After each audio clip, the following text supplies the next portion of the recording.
Bats are mammals belonging to the order Chiroptera, a name of Greek origin meaning hand wing, which accurately describes the animal's most unusual anatomical feature.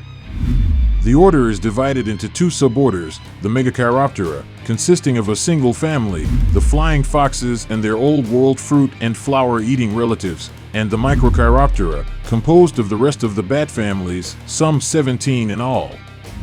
These families are further classified into about 180 genera and over 900 species. Only rodents have a greater number of species.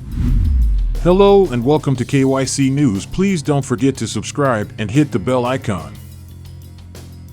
Even though the names imply otherwise, not all megabats are larger than microbats. Although it is true that certain species of flying foxes have wingspans of up to 5 feet, one member of the Megachiroptera, the flower-feeding Macroglossus, has a wingspan of only 10 inches. However, some of the Microchiroptera are very tiny. The smallest is probably the Philippine bamboo bat, Tylonicterus pachypus, its forearm measuring only 22 millimeters and weighing only 0.05 ounce. The largest microbat is the tropical American false vampire, Vampirum spectrum, with a wingspan of up to 40 inches. Because bats are small, secretive, feed at night, and are unfamiliar to most people, they are sometimes regarded as rare. On the contrary, they are found throughout the world except for certain oceanic islands, the Arctic and Antarctic. Though most species inhabit the tropical and semi-tropical areas of the world, they are still common in the United States and are most numerous in the Southwest. Some bats prefer to roost in barns, attics, caves, or abandoned mines, those shelters providing safety from predators, protection from fluctuations in weather, and seclusion for rearing the young. Other species select hollow trees or rock crevices as their daytime resting site, while certain ones are known to roost in exposed locations, clinging to tree trunks or hanging upside down from tree branches. To survive in colder regions, bats either hibernate in shelters with high humidity and temperatures above freezing, or migrate to warmer areas where food is available. Because bats are small, secretive, feed at night, and are unfamiliar to most people, they are sometimes regarded as rare. On the contrary, they are found throughout the world except for certain oceanic islands, the Arctic and Antarctic. Though most species inhabit the tropical and semi-tropical areas of the world, they are still common in the United States and are most numerous in the Southwest. Some bats prefer to roost in barns, attics, caves, or abandoned mines, those shelters providing safety from predators, protection from fluctuations in weather, and seclusion for rearing the young. Other species select hollow trees or rock crevices as their daytime resting site, while certain ones are known to roost in exposed locations, clinging to tree trunks or hanging upside down from tree branches. To survive in colder regions, bats either hibernate in shelters with high humidity and temperatures above freezing, or migrate to warmer areas where food is available. Many questions received by the museum concern the vampire bat. Because the true vampire bat of Central and South America feeds on blood, a popular misconception has been to link it to the human vampire legend.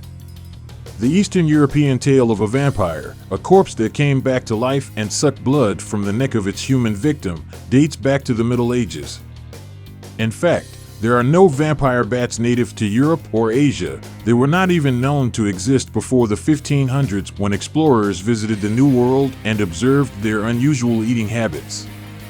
Indeed, the bat was named for the legend rather than the legend originating with the bat.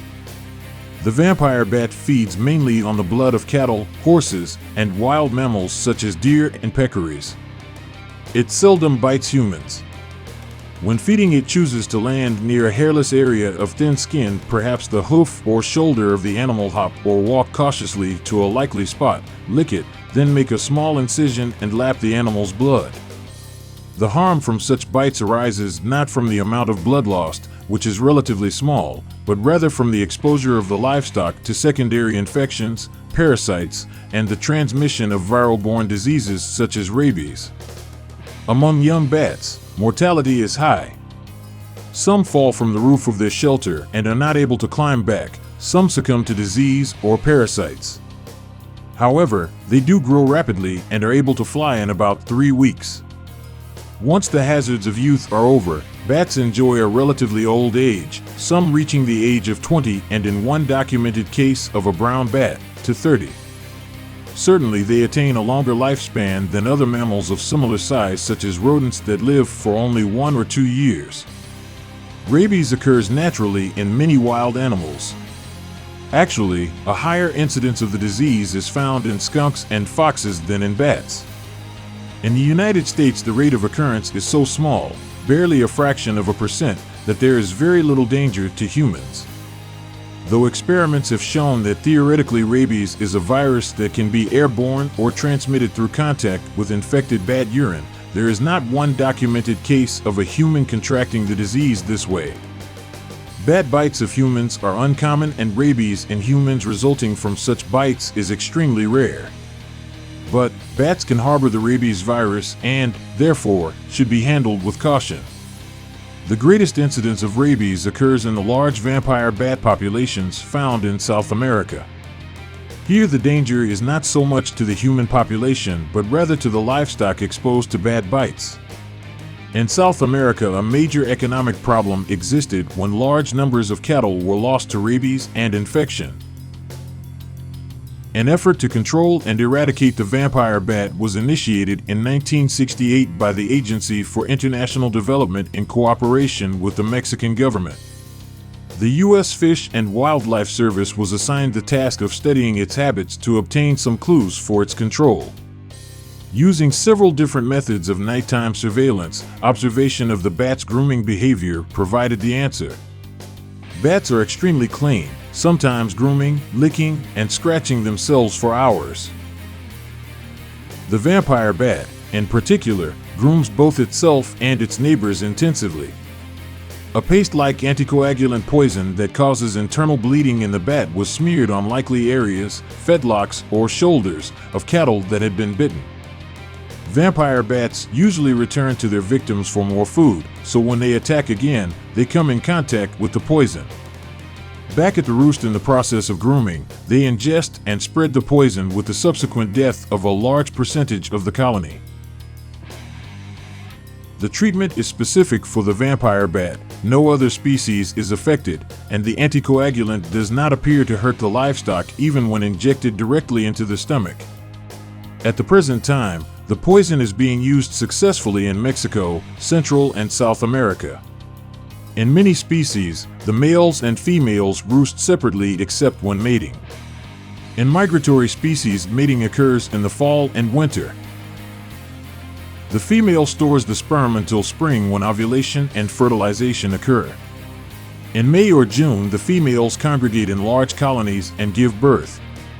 Most species bear only a single young per litter, but others may have 2, 3, or even 4. The female hangs head up as the young is born, feet first. She catches and holds the newborn in the pouch formed by the interfemoral membrane. The baby bat, already large and well developed, crawls to the mother's nipples, attaches itself and feeds. In the evening when the mother forages for food, she may, for the first few days, carry the young with her. Later the baby remains behind, clinging to the wall or roof of the cave or shelter. The mother may return several times during the night to feed her young. How long do they live? Among young bats, mortality is high. Some fall from the roof of their shelter and are not able to climb back. Some succumb to disease or parasites. However, they do grow rapidly and are able to fly in about 3 weeks. Once the hazards of youth are over, bats enjoy a relatively old age, some reaching the age of 20 and in one documented case of a brown bat, to 30. Certainly they attain a longer lifespan than other mammals of similar size such as rodents that live for only 1 or 2 years. How do they affect us? The Smithsonian frequently is asked how to get rid of a bat or bats that invade a house or building. If a lone bat flies into your home, simply open all the doors and windows and allow it to find its own way out. If this is not successful, take a large towel or blanket, throw it over the animal, gather it up and put it outside. The bat will extricate itself from the cloth without any additional handling. Eradicating large numbers of bats from buildings or barns is much more difficult since once they choose a place to roost, they continue to return to that site. The best approach is to take preventive measures. Screen various parts of the roof so that there are no crevices or openings where a bat can hide, or repair the roof or building to eliminate entrance holes. Sprays are not advised and can be much more dangerous than the presence of the bats. In the United States, bats are beneficial members of the animal community. They help to control night-flying insects, and in some instances pollinate flowers and scatter the seeds of plants. Their guano is rich in nitrogen and has been sold as fertilizer. Bats are valuable subjects for study. Investigations in the field of echolocation try to determine how bats assess their environment and how this information is coordinated and acted upon.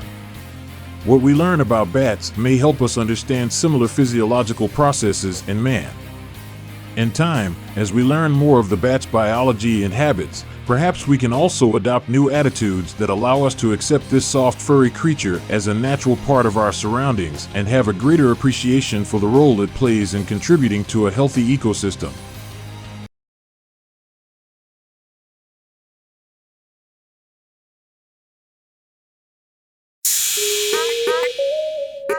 Yeah.